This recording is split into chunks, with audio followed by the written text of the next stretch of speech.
Good morning, good afternoon, good evening across the country, around the world. Welcome back to Planet Coaster. We're looking at the log flume ride that we just built recently, and we're going to jump into a time lapse in just a moment and work on the area just to the bottom of the screen there and work on our Wild West section. Not quite like, it's a little bit like Frontierland, but I consider it more just Wild West. And unfortunately, due to the environment this is built in, I think I built this in the Alpine area, my choice of paths is kind of limited, so we stick with the sandstone, or the rustic dirt path, and then there's no just like sandy ground texture. There's this, I don't even know what it is, dead grass texture, so we stick with that as well for the town. And this here, you see that path layout stays the basic layout for the whole thing. It's a lot of scenery, a lot of scenic input, and I took a lot of inspiration from, honestly, actually, a lot of it from model railroading. Well, a few bits, yes, for pieces in the ride from the blueprints that already existed. But after I kind of got a feel for it, maybe not so much this episode, but next episode, I took a lot of inspiration from buildings that are featured in model railroad, because a lot of those are really small but have a lot of good detail. They kind of translate really well into this. It has just about the same amount of detail as I like to put into it, with walls, windows, awnings, and things like that. So we start off over here on this corner with these buildings. Whoa. With these are going to be 3 structures. There they go. They're going to have a little boardwalk along the way. Looking at the map of this proposed park, those buildings did have one boardwalk that, those little guys, I had to look up what they're called, that are under the roofing. They had their own boardwalk that linked all the way across, so it's quite simple to just put those in place. And I realized, wait, there's a better way. There you go. Lock it to the face of the thing, and then rotate and slide. That way it stays correctly square and lined up. Makes life much easier. And yeah, this just goes down quite a ways. We got 3 buildings here, and I kind of work on them piecemeal, kind of, see, kind of just, this look like this, and then the other one's gonna look like this. Because this was all this was all an experiment. I really have not played with the Wild West anything. So here you see me laying out all the other Wild West blueprints, or the Western blueprints, just so I can see, like, okay, what did the game creators do? What techniques did they use? And what, honestly, more, not even necessarily the techniques, maybe a little bit in terms of what wall pieces, but largely just that. What pieces? What are these types of pieces? Especially the signs, because I wanted the signs to be all the Western signs. I'm like, wait, what is that? Where do I find? What is it called again? So, yeah. So this one in the middle, I believe, ends up becoming the general store, and the one on the far side of the screen ends up being the sheriff's office and the jail, and this one toward the bottom there to the right ends up, it's the Pony Express. I didn't know what else to say, or what else to call it. But this episode was kind of like, oh god, what do you put? And I did some more research afterwards, like, oh, there's all kinds of things to put in a Western town. Doi. So by the end of next episode, the Western town has about, 12 or 15 different buildings, and I think it looks really cool. It looks like a little Wild West town where you'd see, like, 2 guys walking down the street, spurs, click, this town ain't big enough, that type of stuff. I really am happy with the way it turned out. I am quite happy. Yeah, and here again, sheriff's house, or the jail and the sheriff's office. I imagine the sheriff's office is down in that little lean-to corner there, and then the jail part is in that bigger part of the building. Yeah, again, taking a lot of reference from these guys because I wanted to see what they used over there to kind of get the same flavor. Some of the buildings, if they're more utilitarian, they have those smaller doors. If they're a little bit nicer, they have a nicer door, or like a double door here for the what's it called? The general store. Bonjour. Yeah, I just had to look up what that sign's called. I remembered, all right, signs, Western. Search Western. And some of them, though, the icon, the tile icon on the little tool screen down there does not match the actual piece. Like, there's one toward the middle there, it's a light blue. It looks square, but it's really square it's that piece that you just saw me pop up there for a second there. It's a different shape than it looks like it is on its little tile icon to tell you, hey, this is this. Sheriff! Trying to find out the right text. And color. Why would you make it pink, guys? Come on. But yeah, I actually really had a lot of fun with these couple episodes doing the what's it called? The Wild West area. There we go. Double the windows and delete. No? Okay. There, yeah. Good. I had a lot of fun doing it. I was able to be really creative, and it helped me flex my muscles? I don't know, but it helped me get familiar with all the pieces. Oh yeah, that bank piece. We ended up just straight up moving that bank piece onto the street a little bit later. Whoa. Lots of zoomies. Yeah, and this becomes the Pony Express, which is, kind of like post office. Well, it's more like, I guess, UPS versus the post office. I build a post office in the next episode. But for now, we just have the Pony Express. Boop, boop, boop. Good. And I think, oh yeah, a little stovepipe here. Unfortunately, that thing's too small to fit any effects in, but it's there. Oh yeah, and of course, the Wild West weather vane. I don't know if it's pointing in any of the correct directions, but it's there. And I was just looking at this, kind of getting ideas.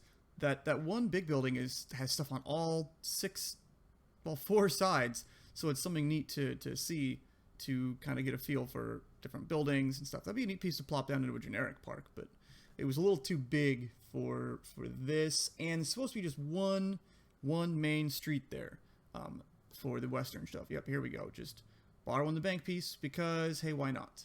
The rest didn't quite fit the flavor that I was going for. The buildings, I tried not to make them too colorful. Yeah, oh yes, here, yeah, so here's one of the bigger buildings, at least for this episode, I think. Yeah, one of the bigger buildings. It's going to be a hotel. With a nice little veranda on the front and things, and we end up not going with those. Yeah, there we go. Do those. That way the roofing extends correctly all the way around. It's a real nice big built up looking building.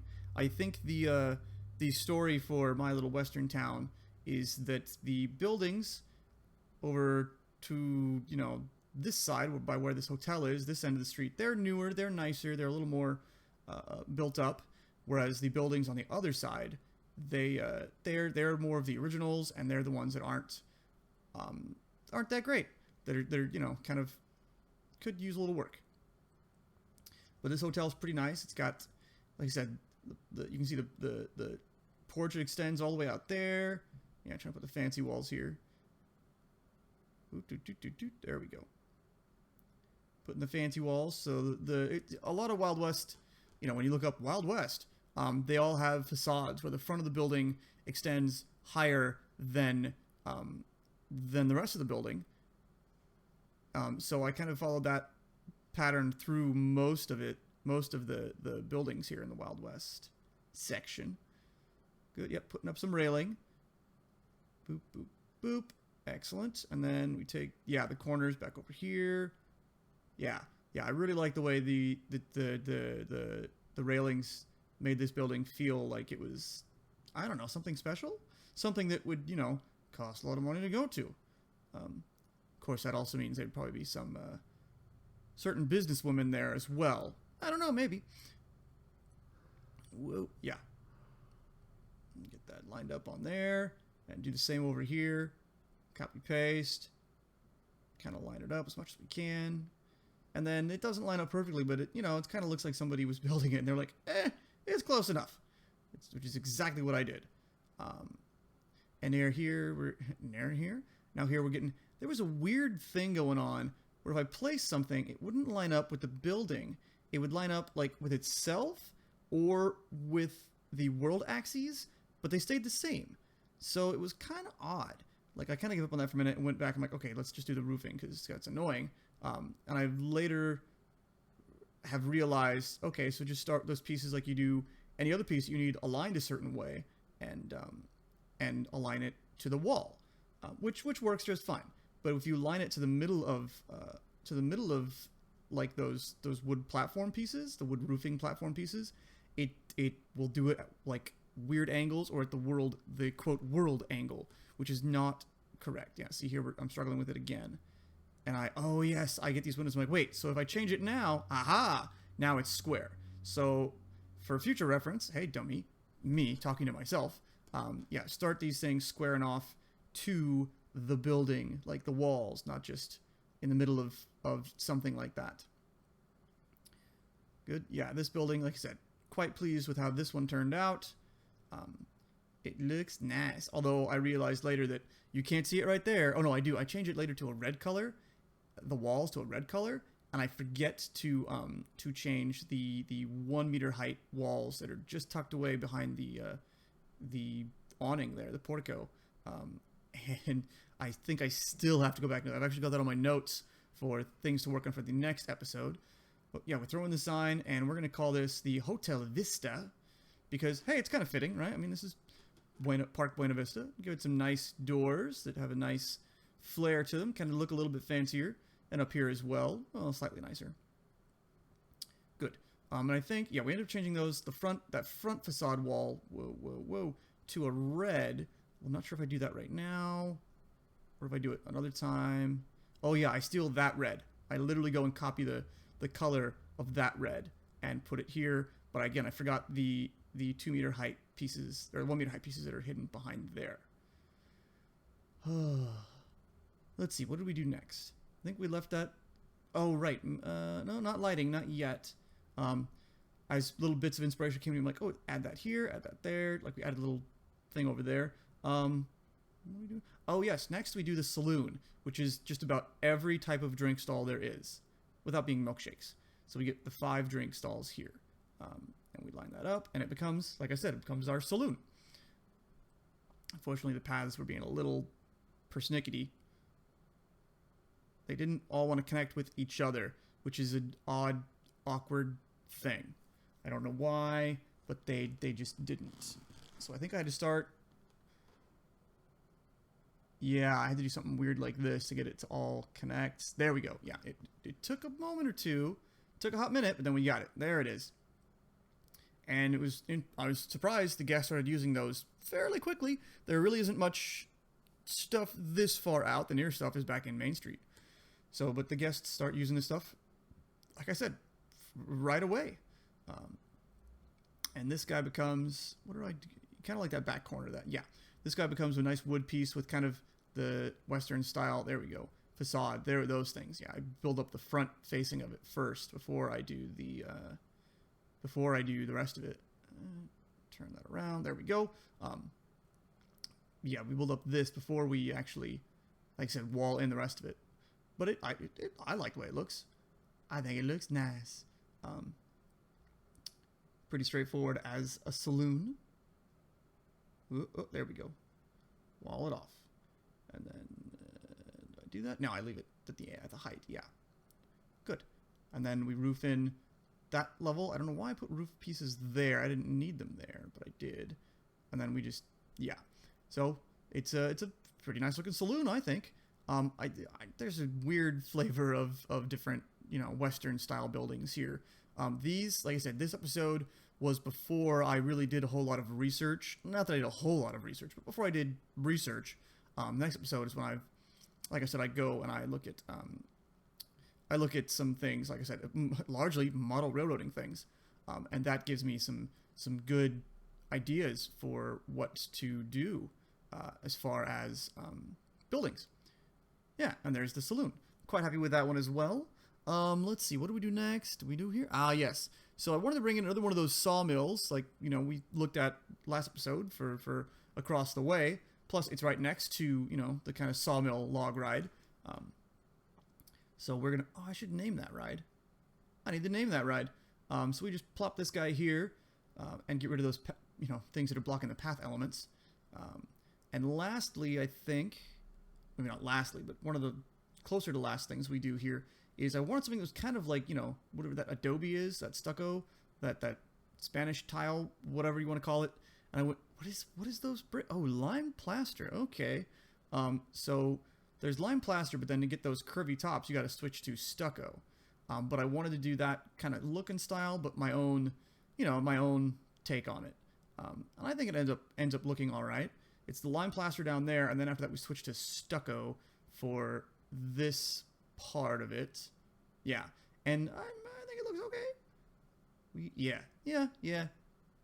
Although trying to get that to match, the colors to match really closely with the lime plaster color is just a little bit hard. But it gets close enough. I think I stole the color, copy pasted it again, and it works out. This, though, ends up being our blacksmith shop. I figured the blacksmith would be working in, like a stone place. Makes sense to me. Although we end up moving it next episode. But I like the way it looks. And the chimney. There you go. Ooh, not the big one. There you go. Boop, boop, boop, boop, boop. There we go. Adding the chimney because, you're going to have a fireplace in a chimney. Or you're going to have you're going to have a fireplace with a chimney. You're going to have a fireplace at the blacksmith shop. Blacksmith. And that one came out pretty nicely. Oh, yeah, just fine-tuning those things. Little railing, little, there we go. Yeah. Yeah, beautiful. Unfortunately, most of the buildings here are, kind of that basic wood and wood tile roof. They're not that terribly colorful, but, Frontierland and Disneyland isn't really all that colorful. It's a lot of wood colors, lots of fort-looking stuff. But a lot of wood color stuff. So here we are, sweetening up the paths, putting in benches and trash cans and things. I think off camera I go through and I add a whole bunch of janitors. Oh, no, I actually don't add any more janitors. I should add some more janitors to this area. But now we make, yes, I want to make another custom lantern. And at first I wanted to use some of these wood pieces and because I wanted this to be with one of another one of the oil lamps, I think. And I was looking at this, I was like, okay. The proportions just weren't really to my liking. I didn't really feel it. It was a little too, I don't know, thick and clunky. It looks a little bit like a cross kind of. So I was like, no, okay, let's try the wood plank, the short wood plank, and flip it up, and then give it a twist. Yeah, because that makes it look, that gives it character. Looks like it's something that, in a gold rush town that's being, slapped together board by board. They wouldn't spend a whole lot of time making these lampposts look real nice. They'd do it as quick as they could, as simple as they could, and they'd get it going. And there we go. We're going to use those all around to light up the streets. And then we'll go through, of course, and add lights to the buildings as well. That's something I am slowly getting a pattern down. Build a whole bunch in the daytime, and then before I finish up, with the episode, switch to nighttime and add lights to everything. I think those give just enough light to the area. A few more trash cans, seeing where, the trash is accumulating. I'm going to go off camera and add a few other, what's it called? A few other janitors, there we go. And do some work rosters, I believe they're called. And yeah, here I use these nice hexagon lanterns under here. I really like the way it lit up the balcony, the portico, the porch, the walkway there. And they just sit under there just nicely. If you level it off right. Yeah, there you can see the green roof. Or the green walls. Oopsie. I will go through and fix that off camera as well. Hang a few of these off the edge of the roof here. Just for a little look. Just so it's nice and lit up. Because, the Wild West guy is going to want to be up on that upper deck there partying away. And then, of course, we go with the old standard, the storm lantern for a lot of places. I wanted to do something else here. Like, there is a hanger for it, for things, but it doesn't hang very far. It barely hangs out. So it didn't really do enough to really light up the thing. So I think that I go, with the old wood plank again. I end up using this a decent amount in this area. And we rotate and just hang a lantern off of that. It's not the best look, but it works. And then Sheriff's Office, that could be a little more utilitarian, so I'd use the storm lanterns there. Same with the Saloon. Just storm lanterns everywhere. They're my favorite lantern because they go everywhere. They fit everywhere. They look correct just about everywhere. Ish. Oh yeah, another fancy lantern here at the bank entrance by the ATM. Another storm lantern at the blacksmith. I think that's it for lighting. I think that's it for this episode. I'll leave you with a few cinematic shots of the street. Thanks for watching. Thanks for hanging out. If you like, hit subscribe. Tell your friends, tell your neighbors, pass the word. I will catch you later.